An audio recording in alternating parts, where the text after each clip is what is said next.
Ang programang ito ay rated SPG. Striktong patnubay at gabay ng magulang ang kailangan. Maaaring may masiselang tema, lengguwahe, karahasan, sexual, horror o droga na hindi angkop sa mga bata.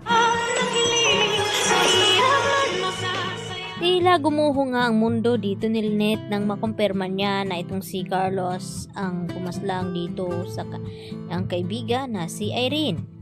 Dahil sa nagsalita na nga ang lalaking iyon at dahil sa takot na baka isumbong siya dito ni Lynette.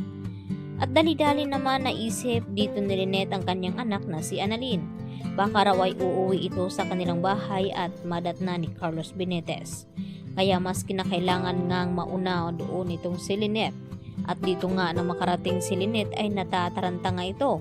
At agad na hinahanap itong si Annalyn dahil hindi niya nga ito matawagan dahil sa lubat nga ang cellphone dito ni Annalyn.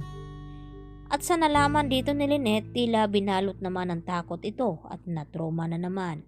At dito na agad na nag-impake itong si Lynette at kinakailangan na layuan daw niya itong si Carlos dahil isa daw itong kriminal. Subalit hindi pa man nakaalis at nakalabas ng pamamahay itong si Lynette, ay dito naman biglang dumating itong si Carlos. At natataranta naman itong si Lynette habang nagpapaliwanag dito kay Carlos na kung bakit ang aga daw nag-impake dito ni Lynette na kinabukasan pa nga ang kanilang bakasyon. At ang paliwanag naman ni Lynette na hinahanda lamang daw niya upang nang sa ganoon ay hindi nagahol sa oras kinabukasan at ilalagay lamang niya sa likod ng kotse. At nagpaalam naman itong si Lynette dito kay Carlos na pupuntahan daw muna itong si Chang Susan at Diosa nang sa ganoon ay makapagpaalam ito. At agad naman na pumayag din itong si Carlos basta't huwag daw magtagal itong si Lynette. Subalit hindi na nga tuluyang nakaalis itong si Lynette dahil sa may nalaman at natuklasan itong si Carlos sa bag dito ni Lynette at nakumpirma niya na pinuntahan ni Lynette itong foreign area kung saan nakalagay doon itong si Irene. At sigurado nito na alam na rin ni Lynette ang buong katotohanan. At nang kumpirmahin nga dito ni Carlos ay dito naman na sinasaktan na naman ni Carlos itong si Lynette na wag daw itong magsinungaling at napilitan na ngang sabihin dito ni Lynette kay Carlos na siya nga ang sinungaling dahil sa pinagtakpan niya ang krimen na kanyang ginawa. Hanggang sa nagkakagulo din dito sa Apex Hospital sa biglaang pagdating ni Joyce at gusto niya daw makakausap itong si Dr. Santos tungkol dito sa kanyang stepfather na si Carlos Benitez at sinamahan naman ito ni Regan.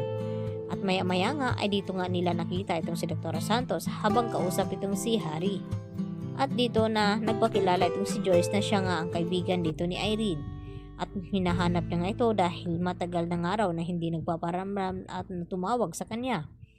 At may kutob itong si Carlos ang tumangay at may pakana sa nangyaring pagkawala ni Irene. At dito nga na sinabi ni Annalyn na paano daw papatunayan ito ni Joyce. At dito na sinuwalat ni Joyce na sinabi ni Irene dito kay Joyce na si Carlos ang huli niyang nakausap at nakasama at nagawa nga daw itong sinaktan at sinampal-sampal.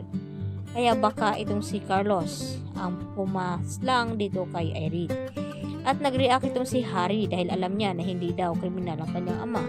Baka gawa-gawa lamang daw ng kwento itong babaeng nasa harap nito. At dito naman na pinapakalma ni Regan itong si Harry hanggang sa nag-back out nga ito at umalis. At dito nga ipinaliwanag lahat-lahat ni Joyce kung ano ang naranasan ni Irene sa piling ni Carlos. At nag-aalala naman ngayon itong si Annalyn na baka mangyari sa kanyang ina ito. Lalo pa ngayon na mas nadagdagan pa ang mga nalalaman ni Annalyn dahil sa file report na ibinigay ni Justin dito sa kay Justin at nalaman na ikinasal pala itong si Irene sa US at itong doktor na tinutukoy na asawa ay walang iba kundi itong si Carlos Benitez. Kaya mas nagugulantang naman itong si Annalyn sa kanyang mga nalaman ngayon dahil niloloko pala ni Carlos itong si Lynette at nanganganib nga siya ngayon. At hindi naman nagpapatalo itong si Lynette at agad na tumawag ito ng pulis na makakuha siya ng pagkakataon at dito na nga na isinumbong ang ginawang krimen ni Carlos. At agad naman na responde ang mga pulis at dumating dito sa bahay ni Carlos kasama nga itong si Joyce at si Annalyn. Dahil nakatimbre na pala ito na baka may kinalaman nga itong si Carlos sa nangyaring pagkawala dito ni Irene. Kaya sinasabi ni Lynette na mabubulok daw sa kulungan itong si Carlos kasama ni Moira. Yan ating pagkatutukan bukas mga idol, dito lamang yan sa Abot Kamay na Pangarap.